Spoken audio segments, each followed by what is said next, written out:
Hello everyone and welcome to another tutorial on vector in motion. In this video I'm going to show you how to draw shear force and bending moment diagrams using the graphical method. The biggest advantage of graphical method is that it takes much less time as compared to the equation method that we dealt with in the previous video. But in order to draw the two diagrams using the graphical method, you require fairly good understanding of the interrelationship between the load curve, the shear force, and bending moments. So, first we're going to spend some time in understanding the relationship between these three entities, and then we shall move on to solving a problem. Here we have a beam which is subjected to a distributed load with load intensity of Qx. Q is a continuous function of x and it is the load intensity. Its unit is force per unit length. We take a small element of the beam of length dx, which is extremely small, and draw its free body diagram. Here is the free body diagram, and this is the load, and the vertical force due to the load would be q times dx. This is the shear force on the left hand side, and this is the bending moment, and on the right hand side we assume that it has increased by an amount of dV and dm. And note that the direction of shear force and bending moment on either side is positive as per the sign convention. And now for equilibrium, we first consider the force balance equation, and that will look like this. So balancing the forces in vertical direction, we get V minus Q dx minus V minus dV, and that equation is here. Rearranging the terms, we will get minus Q equal to dV upon dx. So this is an important result. If we rearrange the terms, we get dV equal to minus Q dx. We integrate both the sides and we get delta V equal to minus integral of Q dx between the interval x1 to x2. So what these two important equations mean? The first equation means that the negative value of the load intensity is equal to the rate of change of shear diagram. And the second equation means the change in shear between any 2 points x1 and x2 is equal to the negative of the area under the load curve.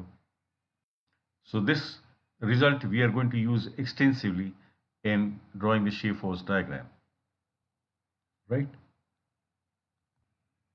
Next, we consider the moment balance equation, and taking moment of all the forces about this point, we get minus m minus v times dx, and this is minus because it's producing clockwise moment. The force q dx passes to the center point of the element. The force is q dx, and therefore the moment would be q dx times dx upon 2 plus m plus dm equal to 0. Ignoring the second order terms, we get dm upon dx equal to v.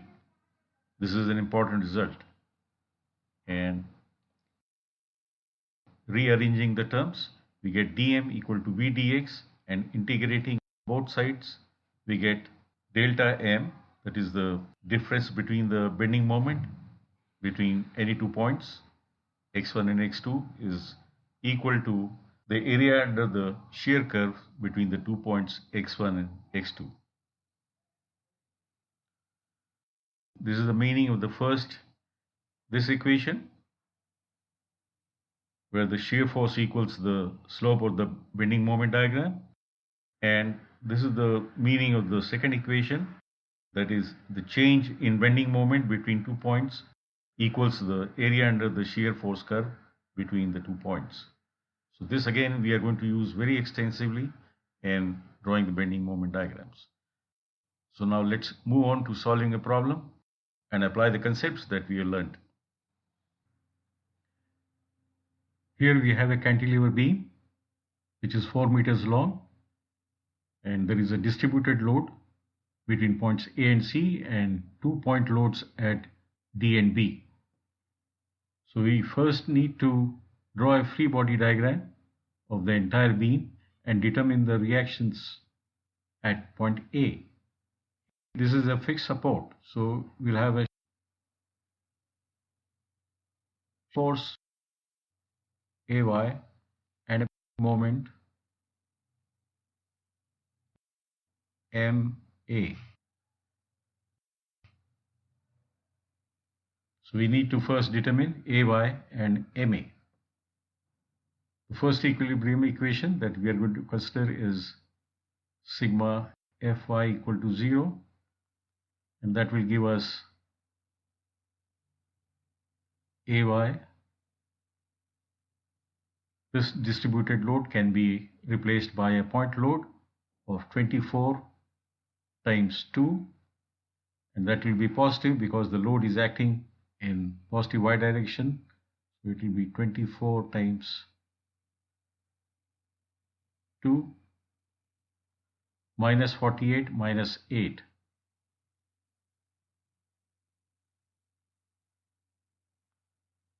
Equal to 0, and that should give us AY equal to 8 kilonewtons. Now we take moment of all the forces about point B. Sigma MB equal to 0. We'll consider all anti-clockwise moments as positive. AY will produce a clockwise moment about point B, and its moment arm is 4. So we have minus AY is 8 times 4 plus MA, because that is in counterclockwise direction. The distributed load is equal to a force of 48 kilonewtons acting at the center point of AC. That is, its line of action will have a distance of 3 meters from point B, and therefore we'll have minus 48 times 3. This will cause counterclockwise moment. We will have 48 0.5.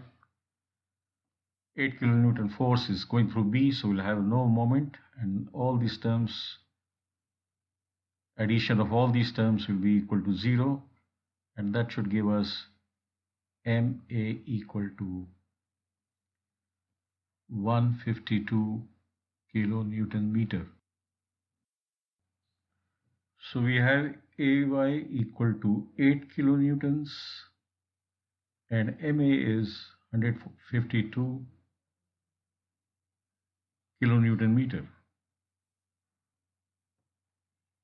Having computed all the forces and moments, we are now ready to draw the shear force diagram. To the left of point A, it is obvious that the shear force is 0, and at A we find that there is a force of 8 kilonewtons. So our shear force curve will have a jump of 8 units. So from 0 to 8. And now we should determine the shear force at point C. So it will be VA plus the area under the load curve. The area under the load curve is 48. So VC would be equal to VA plus 48. And VA is 8. So that will be equal to 8 plus 48, 56. So VC is 56 kilonewtons. So let's say 56 is here. So we need to join these 2 points. This will be a straight line. I can give a label S. this is C, this is D. So the shear curve between C and A is an inclined straight line.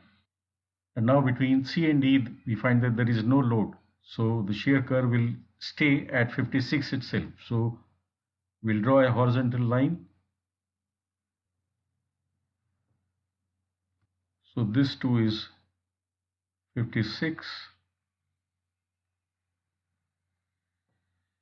And at point D, we find that there is a point load acting downwards of 48 kilonewtons. So we make a downward jump from 56, and 56 minus 48 is 8. So our shear curve will jump back to 8 units. Between D and B, we find there is no load. So our shear curve will stay at 8, and we'll draw a horizontal line between D and B. At B, we find a point load of 8 kilonewtons acting downwards. So we make a downward jump of 8, and we come to 0 level. That indicates that our calculations have been correct and this shear force diagram is correct. We should always begin at 0 and end up at 0. So this is our shear force curve, and next we'll draw below this the bending moment diagram. And for drawing the bending moment diagram, we'll need the areas under the shear force curve. A1, which is the area between A and C. A2 between the points C and D, and let's say this area is A3. Now A1 is equal to, we can split this area into two parts, one a rectangle and a triangle here. The triangle has a side of 48 and this side is 2. So A1 is equal to 48 into 2. It's a triangle, so we divide it by 2 plus the area of the rectangle, which is 8 times 2, so 16. And this will be equal to 48 plus 16, so it will be 64 kilonewton meter. And because the area A1 is above the 0 line, we should put a label of plus so that we don't make a mistake when we draw the bending moment diagram. A2 is 56 times 1.5.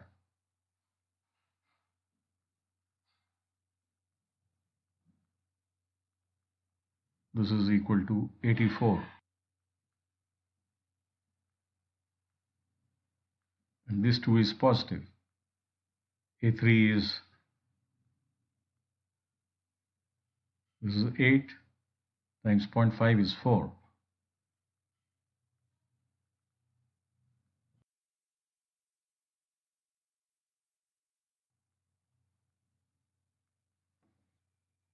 Now we are ready to draw the bending moment diagram. But before drawing the bending moment diagram, we need to answer a few questions. Why have we drawn an inclined straight line between points A and C? Why a horizontal line between points C and D? The answers to these questions you can get by studying the adjoining table. This table is pertaining to point load and moments, and this table below is pertaining to distributed load. When we have a point load, the shear force diagram shows a jump. So we see that when there is a point load, there is a jump. If the load is acting downwards, we have a downward jump. When there is a upward acting force, we have a upward jump. The bending moment has no impact on the shear curve. So despite the fact that we have a bending moment at point A, it has no impact on the shear curve. However, when we draw the bending moment diagram below, we'll notice that at the points where we have the point loads, there is a kink in the bending moment curve. Kink means there is a discontinuity in the slope of the bending moment curve. Similarly, when there is a bending moment, like what we have here at point A, we'll notice a jump in the bending moment diagram. Coming to the distributed load, when Q is 0, the shear curve has a horizontal line. This is so because dV upon dx is equal to minus Q. And if Q is 0, dV upon dx is 0. So the V curve will be constant. And that is why we have a constant curve when there is no load between points C and D. And so is the case between D and B. However, when Q is constant, which is applicable when you have UDL between points A and C, the shear curve is a ramp, is an inclined line. This is so because when you integrate Q, remember this, we said delta V is minus Q dx. So if Q is a constant, let's say it is a constant K, our integral will be minus Kx plus some constant. We are not concerned about the constant, but this is an equation of a straight line, an inclined line with a slope of K. Therefore, the inclination of this line will be equal to Q, 24. Okay? And here Q is positive. The load is acting upwards. So the slope of this curve will be positive. We further integrate this, we'll get Kx square upon 2. And that is why in the moment diagram we have parabola. When you have UDL, the shear curve is an inclined line and the bending moment diagram shows a parabola. So when you move in this direction, you are integrating and therefore the order of the line changes. The degree of the polynomial keeps changing, keeps increasing, right? Now we'll draw the bending moment diagram. As we move from here to A, we find that there is a counterclockwise movement, and as per the sign convention, the counterclockwise movement would mean a negative jump. So here we're going to have a negative jump of 152 kilonewton meter. Let's say this is minus 152. So we make a jump from 0 to 152 at point A. At point B, MB would be equal to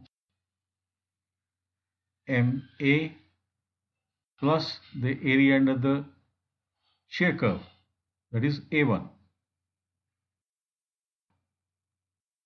MA is minus 152, A1 is 64.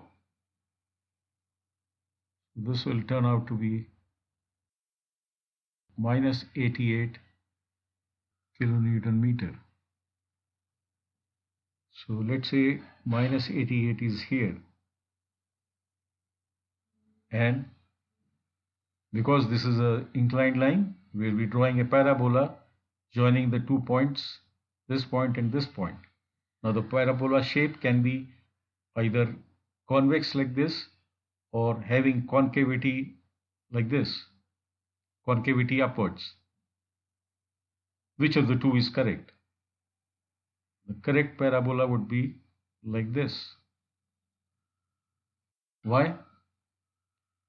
Because the slope of this bending moment curve is equal to the shear force value. What is the value of the shear force? It is low at point A and it is high at point C. It is 8 here, it is 56 here. So our bending moment diagram should show low slope at point A and a high slope at point C. So this is a correct parabola shape. If we draw it like this, it will be just the opposite, and therefore it will be incorrect. So this is the correct way of drawing a parabola between points A and C. This is C, this is D. Now between D and C, MD would be equal to MC plus the area A2. MC is minus 88 and A2 is 84. So this will be equal to minus 4 kilonewton meter. So we go to level of minus 4 at point D, and this is a horizontal line. So our bending moment diagram should show a inclined straight line. This will be a straight line. I can write label of S here to indicate that this is a straight line, and a label of P to indicate that this is a parabola. The moment at point B will be equal to MD plus A3, and MD is minus 4 and A3 is 4, so we'll have a 0 value. So we draw again a straight line between points D and B. And why a straight line? Because we have a horizontal line between D and B in the shear force diagram.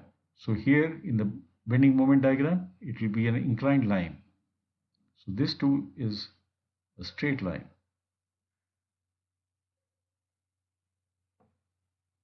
So this is how our bending moment diagram will look like. Notice that wherever we have a point load, for example at D, there is a jump in the shear force curve, but there is a kink in the bending moment diagram.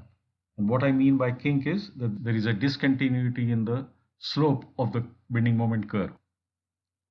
So notice here that for the entire length of the beam, the bending moment is negative throughout, and the maximum bending moment is 152 kilonewton meter occurring at point A. And as far as shear force goes, it is positive throughout, and the maximum bending moment is 56 kilonewtons between points C and D. So that concludes the sketching of the two diagrams. Should you have any question, please do leave them in the comment section below, and I'll answer those questions at the earliest. I hope you found this tutorial useful, and if so, please give your thumbs up, share it with your friends, and thank you for watching this video. And in case you are not subscribed as yet, please do subscribe the channel. Thanks again.